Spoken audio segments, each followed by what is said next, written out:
अस्सलाम वालेकुम। अच्छा भाइयों, टॉपिक का नाम है रिप्रोडक्शन। आज हम इसका इंट्रोडक्शन देखते हैं कि चैप्टर 18 में सेकंड ईयर का बहुत ही इजी और सिंपल टॉपिक है। रिप्रोडक्शन में मेरे भाइयों सिर्फ एक ही काम होता है, अपनी जनरेशन को बढ़ाना। वो कैसे? रिप्रोडक्शन में सिर्फ और सिर्फ produce new generation of species. यहाँ पे सिर्फ produce new generation of species होती है। इसका मतलब ये है कि जहाँ पे न्यू जनरेशन ऑफ स्पेशीज़ को प्रोड्यूस किया जाता है, जिस प्रोसेस के ज़रिए, जिस मेथड के ज़रिए और जिस मैकेनिज़्म के ज़रिए, बेटा उसको हम नाम देते हैं, दे आर कॉल्ड रिप्रोडक्शन। अब बेसिकली बात की जाए तो इसकी रिप्रोडक्शन की इम्पोर्टेंस क्या है, क्या वजह है कि हर एक जानदार अपनी नस्ल को बढ़ाना चाहता है।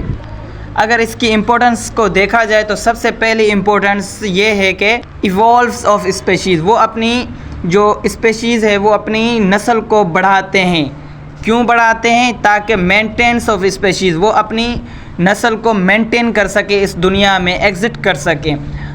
इसलिए हर जानदार रिप्रोडक्शन करता है। अब रिप्रोडक्शन के दो टाइप हैं, एक होता है असेक्सुअल रिप्रोडक्शन और दूसरी होती है सेक्सुअल रिप्रोडक्शन।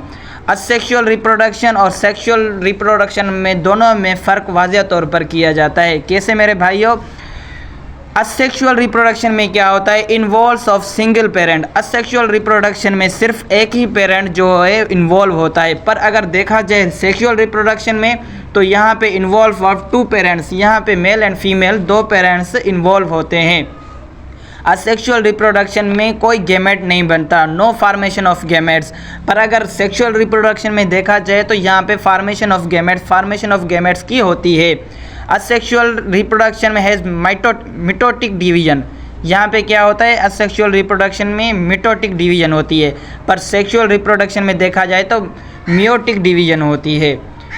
असेक्सुअल रिप्रोडक्शन में नो प्रोड्यूस जेनेटिक वेरिएशन, यहाँ पे कोई भी जेनेटिकल वेरिएशन नहीं होती। क्यों नहीं होती? क्योंकि यहाँ पे मिटोटिक डिवीजन होती है।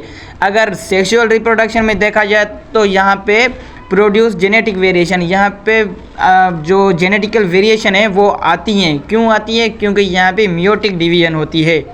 असेक्सुअल रिप्रोडक्शन में ऑफस्प्रिंग्स जो होते हैं वो genetically identical to the parents. Offsprings are genetically identical to the parent.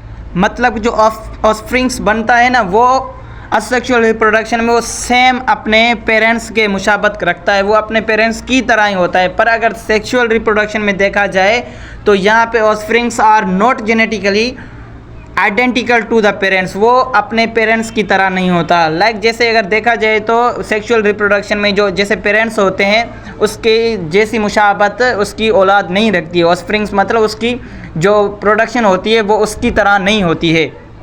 Asexual reproduction की अगर हम इस एग्जाम्पल को देखें तो उसमें फ्यूजन आ जाती है। फ्यूजन की दो तरह की होती है, एक होती है बाइनरी फ्यूजन होती है, एक होती है मल्टीपल फ्यूजन।